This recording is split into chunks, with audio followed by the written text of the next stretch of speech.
Pulmonary function tests are done for various reasons. One, for diagnostic purposes, where it is used to identify whether the disease is obstructive versus restrictive. Also to subtype the obstructive and restrictive diseases, that is what is the type of these diseases. Then prognostic, that is to predict the course and outcome of the disease. Rehabilitative, that is for monitoring the lung function during the treatment. Then fitness for surgery, to assess the lung function to ensure whether the person is ready for surgery. For epidemiological surveys, so it is used in large scale studies for research, and it is also used for medico legal purposes. Medico legal purposes, for example, in case of insurance claims and assessing occupational hazards, if there are claims that because of the occupation the person has got the disease. Now, what are the different types of pulmonary function tests? So, each aspect of the lung function is assessed. One is moving in and out of the air, that is ventilation. Then diffusion of the gases across the respiratory membrane. Then the blood flow to the lungs. Then the regional differences in ventilation and perfusion. And finally, arterial blood gas analysis.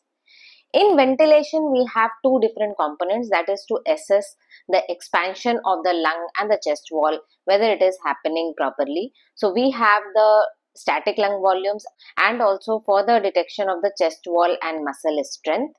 Then airway resistance, for this we have volume time relationships and flow volume relationships. Diffusion, we have diffusing lung capacity for carbon monoxide. Then detection of pulmonary blood flow. Then we have regional ventilation and perfusion. So we will see how regional ventilation is detected, regional perfusion, and what is this closing volume for detecting inequality of ventilation. And then we have arterial blood gas analysis. So let us see each of these one by one. So first is lung volumes and capacities, and that is static lung volumes and capacities. Static lung volumes and capacities give us information about the compliance. Okay, whether the lung is stretchable or not. If the compliance decreases, these lung volumes and capacities decrease, especially the total lung capacity, the vital capacity, the residual volume, FRC, all these decrease. So, this static lung volumes and capacities include our tidal volume, inspiratory reserve volume, expiratory reserve volume, and residual volume. And in capacities, we have the vital capacity, total lung capacity, inspiratory capacity, and functional residual capacity. So these static lung volumes, most of these can be obtained by spirometry, and this is a graph showing the spirogram. Now, static means that these do not have any relationship with the time. So you see, in x-axis, we do not have any time. But on y-axis, we have only volume. So we are bothered only about the volume of the inhalation and exhalation. In how much time it is occurring, we are not bothered about that. So we ask the person to inhale and exhale in a spirometer and we get these volumes. So this up and down, it is showing the tidal volume. The person inhales the gas and then exhales the gas. And then we ask the person to inhale maximally. So here, this is the inspiration, tidal inspiration, and then the person is inhaling maximally. So this much is the inspiratory reserve volume, that is the inhaled air over and above the tidal inspiration. Okay, so that is inspiratory reserve volume. Then he continues the tidal breathing after exhalation, and then after tidal exhalation, we ask him to exhale maximally. Okay, so this is the reserve for exhalation. So this is known as expiratory reserve volume. That is the amount of air the person can exhale over and above the tidal respiration. So this is the tidal volume. That is the volume the person inhales or exhales at rest. Then we ask the person to inhale maximally, that is fill his lungs maximally, and exhale maximally.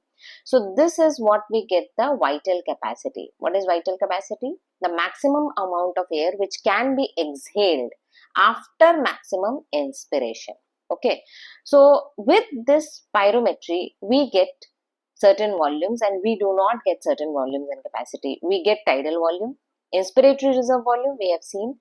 Expiratory reserve volume, yes.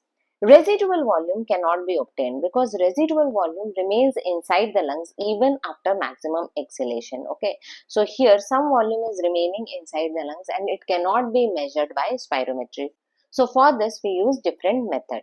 Similarly, for capacities, vital capacity can be measured, inspiratory capacity can be measured. Inspiratory capacity is inspiratory reserve volume plus tidal volume. Okay, so this total is inspiratory capacity.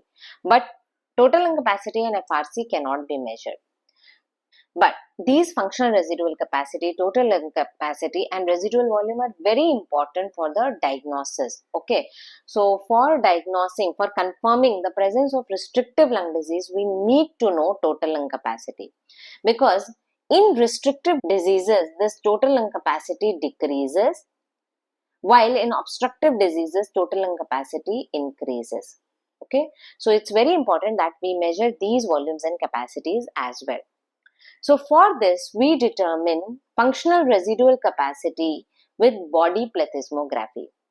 Now, if we know this functional residual capacity and add inspiratory capacity to this, we will get total lung capacity. Okay. If we subtract expiratory reserve volume from this, we will get residual volume. Okay. So functional residual capacity actually is the amount of air remaining in the lungs after tidal expiration. Okay, so you see this is residual volume. Okay, so functional residual capacity is ERV plus residual volume. So we just simply subtract expiratory reserve volume from FRC and we will get the residual volume. And if we add this inspiratory capacity, this one is inspiratory capacity, if we add to FRC, we will get total lung capacity. So how do we determine FRC from body plethysmography? So body plethysmograph is actually a box. It is a closed chamber and we use Boyle's law to determine FRC. How we do that? Quickly we will see, because I have made another separate video on FRC measurement. Okay. So what we do, we ask the person to inhale and exhale in the box to make inspiratory efforts from the end expiration. Okay. Now we can measure the pressures at the mouth. So here there is a transducer. We can measure the pressure at the mouth of the person. Now this pressures at mouth at a steady state, it is equivalent to alveolar pressure. Okay, so we take it as equivalent to alveolar pressure. So we know alveolar pressure, okay, but we do not know the FRC. FRC is the lung volume at end expiration. So here the person has started breathing. Now when the person makes inhalation, in inspiratory efforts he makes, then this P mouth, P alveoli changes. P mouth is equivalent to P alveoli. Okay, so we can measure it. So it becomes P alveoli 2 into this lung volume also changes, because the person is inhaling, this becomes VL plus delta V. Okay. Now we don't know VL and we don't know delta V also, but we use this body plethysmograph to determine this delta V. How? We have a transducer here also in body plethysmograph which can measure the box pressure. Okay, and we know the volume of box almost, it is approximately 700 liters. Already we know the volume. Okay, so what we do is PB1 into the volume 1, which is already known. Okay, we subtract the volume of the person here, right? It can be determined by the height and weight of the person. Okay, so what we do, yeah, PB1 into V1 is equal to PB2, because when the person will make inspiratory efforts, then there will be expansion here in the lungs, and because of that there will be compression of the gases in the box. So that is going to decrease the volume of the box. Okay, so it will decrease and that will become V1 minus delta V. Okay, same delta which we have seen before. So this is the volume of the box minus the delta V. Now we know this pressure of the box we are measuring. We know the changed pressure of the box. We know the original volume of the box. What we don't know is this delta V. So by this equation we can determine the delta V. fit this delta V in the equation, Boyle's equation of the lungs. Okay, so we will fit this delta V here, and then we can get this VL, that is the FRC, because this P of the lungs, of the alveoli, we are already measuring. So then VL becomes unknown and we get the FRC. So by this method we determine the FRC, then we determine the total lung capacity and also the residual volume, and this helps to find out whether the disease is restrictive or obstructive. Then next is for determining the respiratory muscle strength. This is also a part of the compliance. Why? Because if respiratory muscle strength is less, then the compliance is less, because there will not be any chest expansion, then the lungs are not going to expand. So I would better suggest you watch my video on lung compliance as well to understand this, okay, mechanics of respiration. So respiratory muscle strength is measured simply. What we do is we ask the person to inhale and exhale with closed shutter. Here in this body plethysmograph only there is a shutter. We ask the person to inhale, exhale, and it has to be done maximally. He has to use the maximal force which he can generate with his respiratory muscles, and then we measure the inspiratory pressures. Okay, so inspiratory pressures at mouth and expiratory pressures at mouth are determined. If the respiratory muscle strength is less, then these pressures will be lesser. Okay, simple. Next, moving on to the dynamic lung volumes and capacities, and these dynamic lung volumes and capacities, I told you that they tell us about the airway resistance. Okay, airway resistance. So in this graph we have the measurement of FeV1 by FVC ratio. On x-axis we have time, and on y-axis we have volume in liters. So for this determination, we ask the person to inhale maximally and then exhale as forcefully and maximally as possible. So the term has come here, forcefully and maximally. Okay, so when we were determining the static lung volumes and capacities, we didn't ask the person to exhale forcefully for the vital capacity determination. Here we are asking the person to exhale maximally and forcefully as well. So we see that initially the maximum amount of air is exhaled. In fact, in the first second, 80% of the air is exhaled, and then the exhalation rate has decreased, and over a period of 6 seconds, by 6 seconds he exhales fully. So this full volume which he exhales is the forced vital capacity, and the amount of air which he exhales in the first second, that is FeV1. Okay, and we determine FeV1 by FVC ratio. Okay, when FeV1 FVC ratio is greater than equal to 80%, that is considered normal. However, in restrictive diseases as well, this FeV1 FVC ratio is more than 80%. Okay, in obstructive diseases, FeV1 by FVC ratio is less than 70%. So that is obstructive, right? Now, that means that if we get FeV1 FVC ratio more than 80%, we cannot label it as restrictive. We cannot label it as normal as well. We have to determine our TLC, our FRC to determine whether it is restrictive. Second thing, even though we are telling that in obstructive diseases, FeV1 by FVC ratio is less than 70%, in some obstructive diseases, what happens that yes, forced expiratory volume decreases a lot. Okay, in obstructive diseases, what is the problem? There is increase in the airway resistance. So there is decrease in FeV1. However, sometimes we may get FeV1 FVC ratio normal also in obstructive diseases. Okay, and then we have to look for total lung capacity. So just like that, we cannot exclude that obstructive disease is not present. We have to look at total lung capacity, because total lung capacity may be increased beyond normal limits, and then that is obstructive disease, because in obstructive disease there is air trapping in the lungs, there is hyperinflation, and then despite obstructive diseases, FeV1 FVC ratio may be normal. Moving on to next, that is flow volume relationship. So this was flow time relationship. In x-axis we have the time. Now it is flow volume relationship. In x-axis we have the volume of the lungs, and in y-axis we have the flow rate of the air. Okay, so here this part is showing the residual volume, and here this is the total lung capacity. Okay, so along the x-axis volume is decreasing. Now, how this graph is different from the previous graph? Previous graph is a quantitative graph. It will tell you the actual values of these lung volumes and capacities. In this graph, this is a qualitative graph. That means by looking at the shape of the graph, you can tell whether any particular disease is present or not. Okay. So below it is showing inhalation component, where the person is asked to inhale maximally from residual volume to total lung capacity. He is filling his lungs, and we determine the flow rates. Okay. So there is a sensor at the mouth. He is breathing through that sensor, and we determine the flow rate of the air. Now we see that yes, initially the flow rate is increasing and then the flow rate is decreasing. This is happening during inspiration. In expiration, what is happening?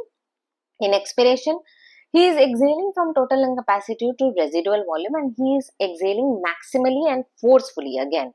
So what we see that initially there is increase in the flow rate. The flow rate of air is too much, and then there is decrease in the flow rate. Again, I have made a separate video on this flow volume loop. You better have a look on that, because there I have also talked about the dynamic compression of the airways, equal pressure points, etc. So here, yes, so initially there is increase in the flow rate and then the flow rate decreases. That is normal. Now, in obstructive and restrictive diseases, this graph shifts. In restrictive diseases, we see a graph something like this. In obstructive diseases, the graph shifts this side. Okay. So, just by looking at the graph, we can tell. But why the graph is shifting? See, in restrictive diseases, what is happening? That the lung volumes are decreases. You see, residual volume has decreased further. I told you that x-axis is decreasing volumes. Okay, so that means residual volume has decreased, total lung capacity has also decreased. In obstructive diseases, it has increased. Yes, total lung capacity has increased. Okay. Here also residual volume has increased. That means the lungs are kept inflated. There is more air in the lungs, but it is trapped. It is not coming out, right? So that is hyperinflation. Then second, in obstructive diseases, peak flow rates are lesser for a particular volume. See here, for a particular volume, this is the peak flow rate, right? Maximum flow rate which can be achieved. But in obstructive diseases, only this much is the flow rate. Okay. So that means for a particular volume, flow rate has decreased. However, in restrictive disease, you see what is happening? If we take this as the volume, this as a particular volume, normally this was the flow rate, but in restrictive diseases, for a particular volume, the flow rate has increased. Okay, for that particular volume, peak flow rate is more, right? That is because in restrictive diseases, elastic recoil of the lungs is more. Say suppose fibrosis is there, lungs will tend to recoil more. Expansion is affected, recoil is increased. Okay, so that recoil is responsible for the exhalation that will push the air from the airways out, right? So that is going to increase the velocity. However, in obstructive disease, airway resistance is increasing, that is decreasing the flow rates. Right? So just by looking at the graph, we can tell about the obstructive and restrictive diseases. In fact, what is the type of obstruction also? Whether there is intrathoracic obstruction, extrathoracic obstruction, that also can be told. Right? Moving on to the next, that is measurement of airway resistance. Yes, directly by body plethysmography, we can measure the airway resistance. Actually, what is resistance? See, we know that V is equal to IR. This is the Ohm's law, and this in body it is depicted like delta P is equal to flow into resistance. So resistance can be obtained by delta P divided by the flow.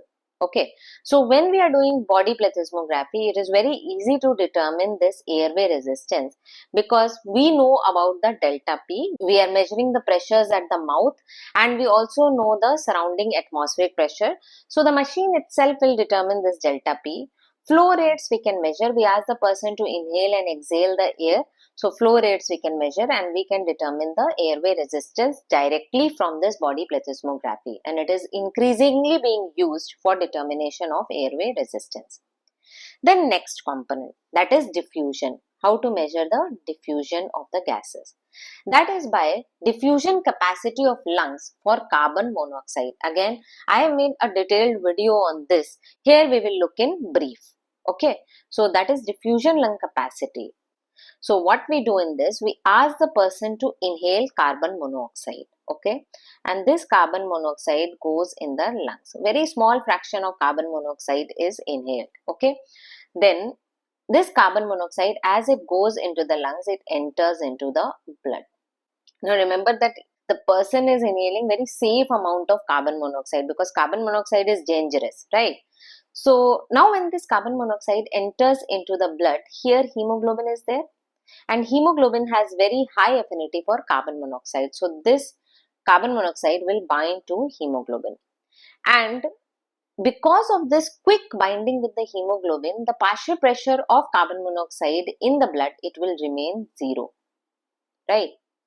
So there is continued movement of carbon monoxide from the alveoli into the lungs, because the equilibrium is not reached. Since carbon monoxide, as it enters into the blood, it combines immediately with hemoglobin. Now, we use this fixed equation to determine DLCO. Rate of diffusion is equal to concentration gradient, or here in case of gases, we can write as partial pressure of the gases, so that is delta P, into area of the membrane into diffusion coefficient for the gas. So this is constant for a particular gas, then divided by the thickness of the membrane. So this whole component, that is known as DLCO.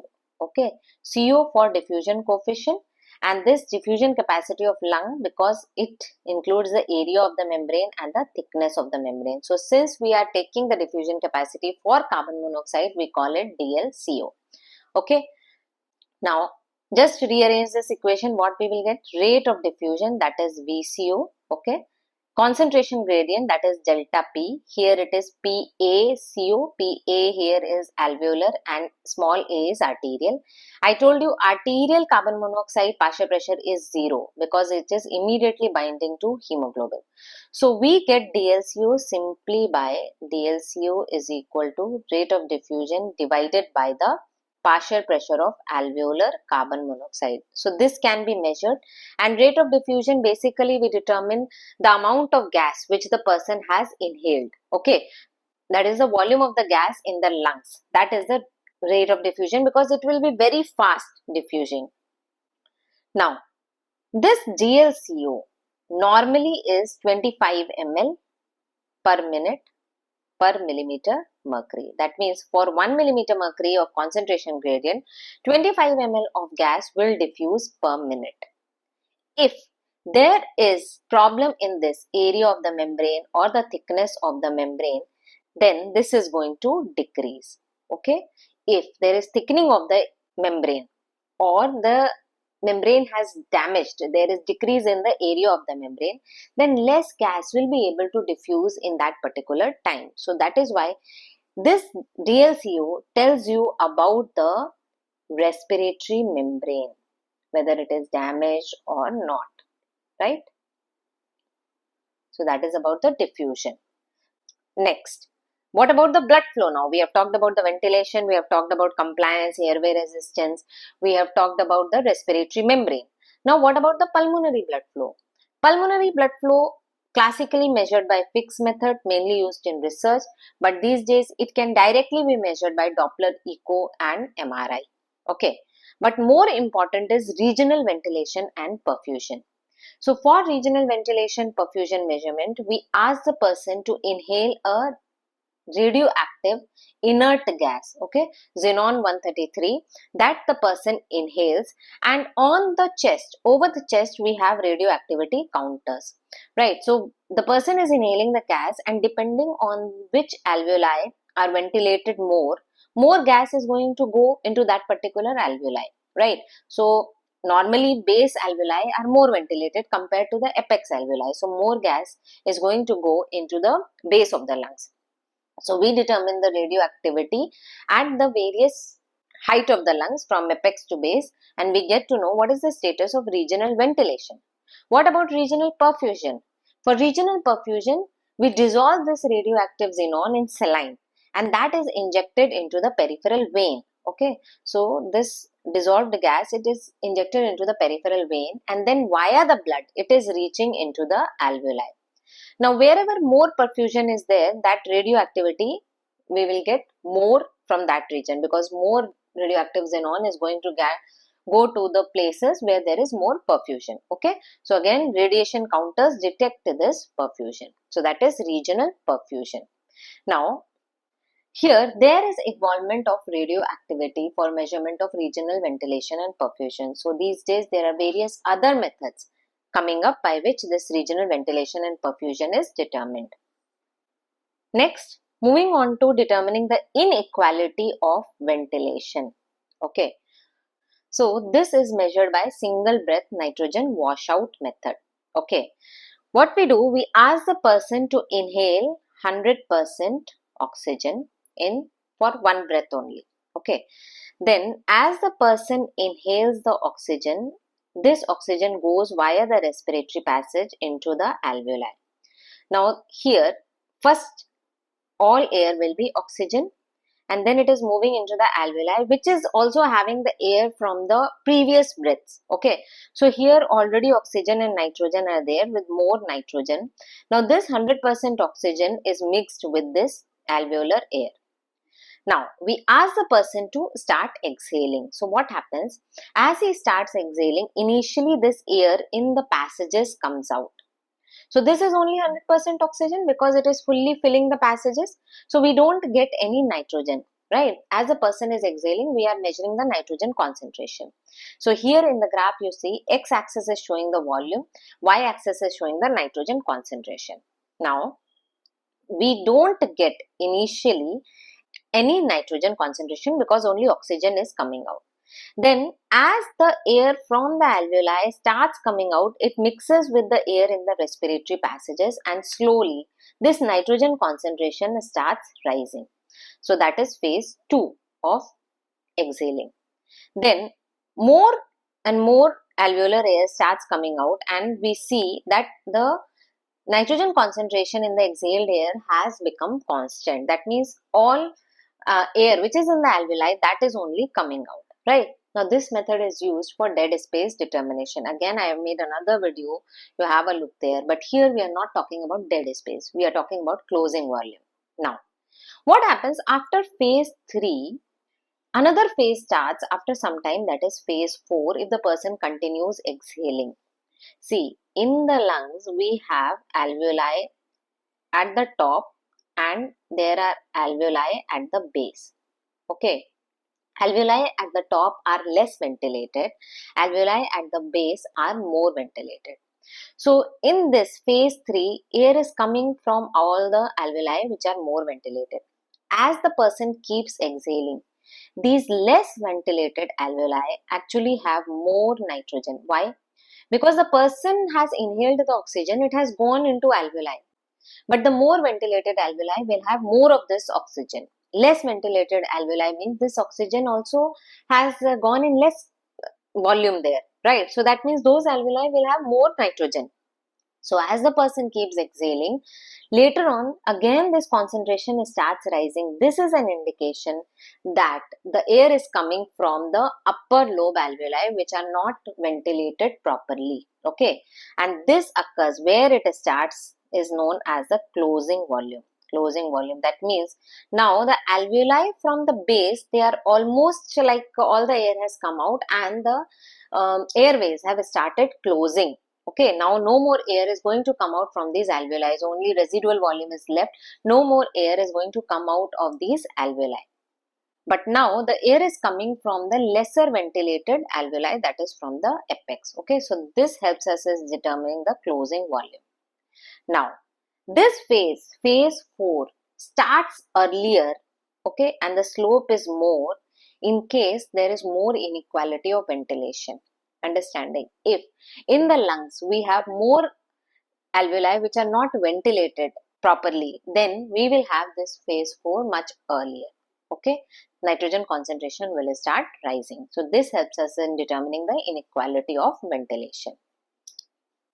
Moving on to next, that is alveolar arterial PO2 difference. Okay, so that is PaO2 minus Pa, that is small a O2. Capital A depicts alveolar partial pressure of oxygen, small a arterial partial pressure, right? And this helps us in determining whether the hypoxemia which is occurring in the patient, whether it is due to hypoventilation or it is a diffusion defect, it is due to ventilation perfusion problems, or there is some shunt. Okay. In hypoventilation, this difference between the alveolar arterial PO2 remains same. Okay. In diffusion, it increases. Why? Because the person is inhaling okay, so this is fine. Alveolar O2 is fine, but the gas is not crossing into the blood. Okay. So this difference increases. So again, for much more detail on this, see my video on ventilation perfusion ratio. But here simply the take home message here is that in hypoventilation, this difference remains normal. Fine. Next is blood gas analysis and pH. So that is the end result of respiratory process, that is to maintain normal partial pressure of oxygen, carbon dioxide and pH, and also we have to determine the hemoglobin saturation of oxygen. Okay. So this helps us in determining the adequacy of ventilation. In fact, partial pressure of arterial carbon dioxide is a marker of adequacy of ventilation. When ventilation is decreased, then carbon dioxide partial pressure increases. Okay. Normally remember, carbon dioxide is a gas which diffuses faster than that of oxygen. 20 times faster it diffuses across the respiratory membrane. So if there is any other problem like diffusion defect, then partial pressure of carbon dioxide is not going to increase in the blood. Only in case of hypoventilation, when the person is not able to increase the respiratory rate, then this partial pressure of carbon dioxide increases in the blood. Because you see, it is operated by negative feedback manner. In case partial pressure of carbon dioxide increases in the blood, then by chemoreceptor stimulation, there is increase in the ventilation, and this causes exhalation of the carbon dioxide. So there is negative feedback operating. However, if this increase in ventilation is not possible, there is hypoventilation, then this PaCO2 is going to increase. Okay. So that was about the various pulmonary function tests. We have discussed about the test for ventilation, in which we saw test for determining the compliance and also for the airway resistance. Here we also directly determined the airway resistance. We saw the test for diffusion, perfusion, regional ventilation and perfusion, and also the arterial blood gas analysis. Thanks for watching the video. If you liked it, do press the like button, share the video with others, and don't forget to subscribe to the channel Physiology Open. Thank you.